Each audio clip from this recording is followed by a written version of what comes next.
नमस्कार। आज हम जीएसटी के एक बहुत ही जरूरी लेकिन हाँ थोड़ा कंफ्यूजिंग टॉपिक पर बात करेंगे। ये है रिवर्स चार्ज मैकेनिज्म। यकीन मानिए ये एक ऐसा नियम है जिसके बारे में हर बिजनेस को जरूर पता होना चाहिए। जरा एक सिचुएशन सोचिए, आपने किसी से कोई सामान या सर्विस ली और फिर टैक्स भरने की जिम्मेदारी बेचने वाले की नहीं बल्कि खरीदने वाले की हो जाए। अजीब लगता है ना?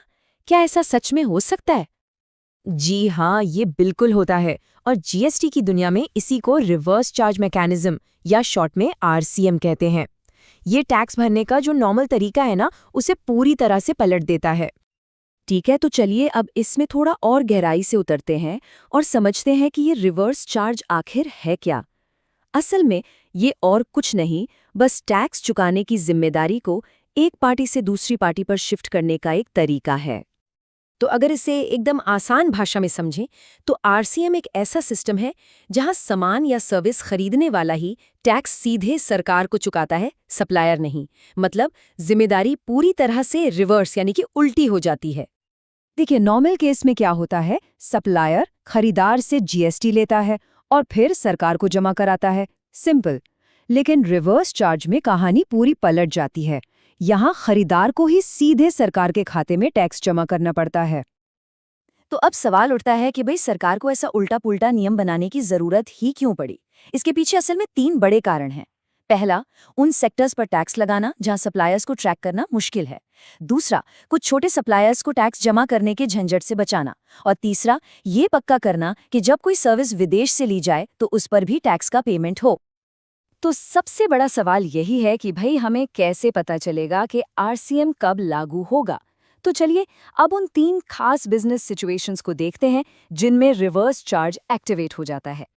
जीएसटी कानून के हिसाब से 3 मेन सिचुएशंस हैं। पहली, कुछ खास तरह के गुड्स और सर्विसेज पर जिनकी लिस्ट सरकार ने दी हुई है। दूसरी, जब कोई रजिस्टर्ड बिजनेस किसी ऐसे सप्लायर से कुछ खरीदता है जो जीएसटी में रजिस्टर्ड नहीं है। और तीसरी, कुछ खास ई कॉमर्स प्लेटफॉर्म्स के जरिए दी जाने वाली सर्विसेज पर। ई कॉमर्स वाला केस तो हम सब रोज देखते हैं। जब ओला या उबर से कोई कैब बुक की जाती है तो जीएसटी ड्राइवर नहीं बल्कि ओला या उबर कंपनी भरती है। ठीक इसी तरह ओयो रूम्स या अर्बन कंपनी जैसी सर्विसेज पर भी टैक्स भरने की जिम्मेदारी इन कंपनियों की ही होती है, सर्विस देने वाले की नहीं। बस यही है आरसीएम इन एक्शन। ठीक है, तो आरसीएम कब लगता है ये तो समझ में आ गया। पर अब बात आती है कि इसे फॉलो कैसे करना है। मतलब इसके डॉक्यूमेंट्स और पेमेंट की डेडलाइंस क्या हैं। चलिए इस पर बात करते हैं। आरसीएम में एक बहुत ही ट्रिकी चीज है सही तारीख पर टैक्स चुकाना। इसे कहते हैं टाइम ऑफ सप्लाई। सामान के मामले में 3 तारीखें देखी जाती हैं: सामान मिलने की तारीख, पेमेंट की तारीख या सप्लायर के इनवॉइस के 30 दिन। इन तीनों में से जो भी पहले हो वही टाइम ऑफ सप्लाई माना जाएगा। सर्विसेज के लिए नियम थोड़ा सा अलग है। वहां पेमेंट की तारीख या इनवॉइस के 60 दिन, जो भी पहले हो वो तारीख मानी जाती है। आरसीएम का एक और बड़ा ही अनोखा नियम है सेल्फ इनवॉइसिंग।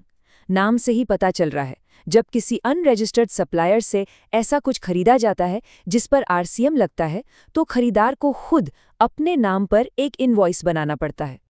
और अब मन में ये सवाल आ सकता है, भाई मैं खुद को ही इनवॉइस क्यों बनाऊं? इसका जवाब बहुत सीधा सा है। क्योंकि आपका सप्लायर जीएसटी में रजिस्टर्ड ही नहीं है तो वो आपको एक जीएसटी वाला पक्का बिल दे ही नहीं सकता।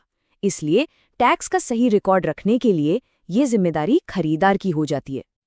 चलिए अब इस पूरी कहानी के सबसे जरूरी हिस्से पर आते हैं, यानी टैक्स भरना कैसे है और फिर उस भरे हुए टैक्स का वापस फायदा कैसे लेना है।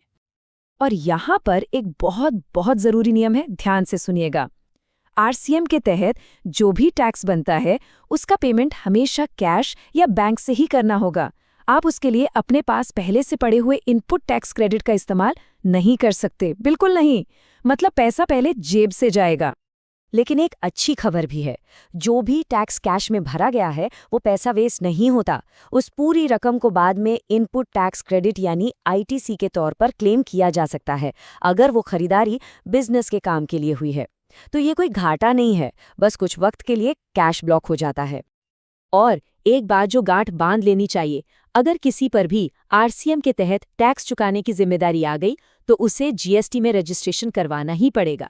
इस केस में 20 लाख या 40 लाख वाली टर्नओवर की लिमिट नहीं देखी जाती। रजिस्ट्रेशन जरूरी है, मतलब जरूरी है। तो चलिए अब तक हमने जो कुछ भी समझा है उसका एक फटाफट रिकैप कर लेते हैं ताकि सब कुछ दिमाग में एकदम क्लियर हो जाए। बस ये 4 बातें आरसीएम का सार हैं। याद रखें, टैक्स खरीदार भरेगा, पेमेंट कैश में होगा, अनरजिस्टर्ड सप्लायर से खरीदने पर खुद को इनवॉइस बनाना होगा और आखिर में चुकाए गए टैक्स का पूरा क्रेडिट वापस मिल जाएगा।